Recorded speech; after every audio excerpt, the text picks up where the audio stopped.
UP चुनाव की सुगबुगाहट के साथ ही सवाल उठने लगा है कि यूपी में बीजेपी का चेहरा कौन होगा।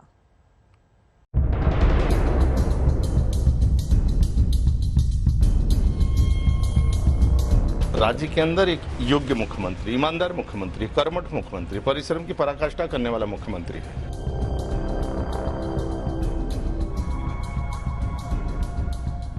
कौन होगा, किनके चेहरे पे लड़ा जाएगा, बदलाव नहीं बदलाव, यह मेरा विषय नहीं है। चेहरा, चुनावी राजनीति में चेहरे का बड़ा रोल होता है। कई बार लड़ता कोई और है, चेहरा कोई और होता है। कोई चेहरा जो कई बार पलक झपकते युद्ध के नियम बदल देता है, युद्ध की चाल बदल देता है, जवाब बदल देता है, सवाल बदल देता है। चेहरा सियासत की वो धुरी जिसके इर्द गिर्द रचे जाते हैं जीत हार के सारे समीकरण। चेहरा जो कभी सत्ता का केंद्र हो जाता है और वही साम दाम दंड भेद वाली राजनीति को साध कर चलता है। चेहरा राजनीति की वो तस्वीर जो रचता है पार्टी का इतिहास, सजाता है वर्तमान और तय करता है भविष्य।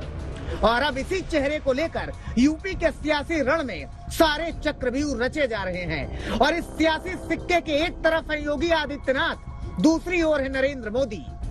इनमें से किसके चेहरे पर बीजेपी यूपी का चुनाव लड़ेगी, फिलहाल ये कोई कहने को तैयार नहीं।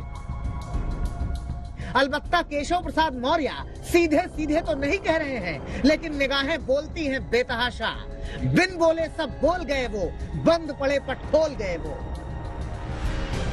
भारतीय जनता पार्टी का मैंने बताया कि एक नेतृत्व है, और जो मेरा जिस सवाल का जवाब मेरे, वो अभी मुख्यमंत्री मैं उप मुख्यमंत्री हूं, तो इस सवाल का जवाब तो राष्ट्रीय नेतृत्व देता है। यह सवाल का जवाब उप मुख्यमंत्री और मुख्यमंत्री के बारे में नहीं देता। लेकिन वो नेचुरल फेस नहीं होंगे पार्टी का। मैंने कहा कि जिस सवाल का जवाब पार्टी का राष्ट्रीय नेतृत्व दे सकता है, उस सवाल का जवाब प्रदेश का कोई नेता नहीं दे सकता है। ऐसी भी क्या मजबूरी है कि सीएम योगी का नाम लेने से दूरी है, खुलकर डिप्टी सीएम कह ही नहीं पा रहे हैं, मगर दबे जुबान में कहते हैं कि इशारों को अगर समझो, राज को राज रहने दो। 13 जून को भी योगी के नाम पर ऐसा ही बोलकर निकल गए थे। देखिए, चेहरा कौन होगा, किनके चेहरे पे लड़ा जाएगा, बदलाव नहीं बदलाव, यह मेरा विषय नहीं है।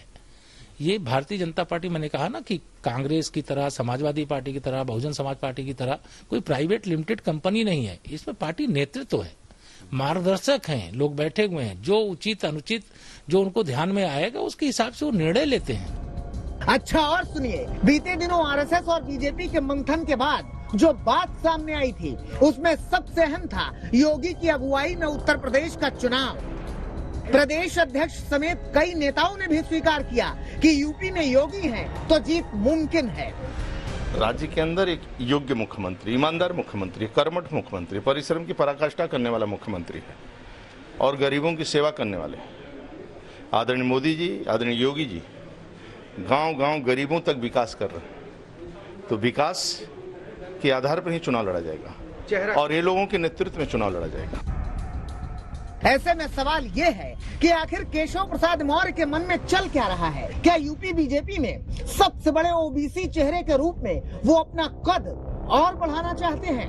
क्योंकि गैर यादव ओबीसी को बीजेपी के पाले में लाने का काम केशव प्रसाद मौर्य ने तब किया जब उन्हें यूपी में बीजेपी का अध्यक्ष बनाया गया।